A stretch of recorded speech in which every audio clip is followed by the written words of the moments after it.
Hi, I'm Maya. I'm a cyclist.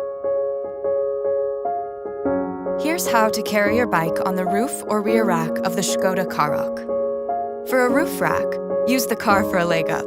Lift the bike onto the roof rack and place the bike frame against the arm of the rack. With that extra height when driving, watch out for low ceilings. Tighten the arm to secure your bike frame and fix the straps around the wheels. Hold the easy clip tight, check it, and then take care of the other. With the bikes up top, you'll always drive with a clear view.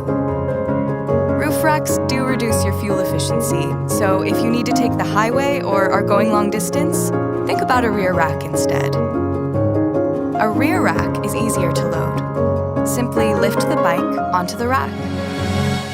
You can twist the knob on the arm to secure the bike frame, like so.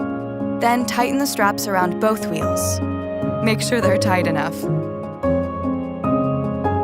Rear racks are great for fuel efficiency, but you might struggle to park in a small space.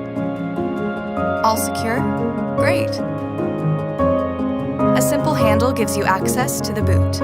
Pull the handle and the rack folds down towards you. You can then access the boot to load or unload the rest of your gear. Remember that the rear rack might affect your parking sensors, so don't rely on them when you make a stop. Škoda. Simply clever.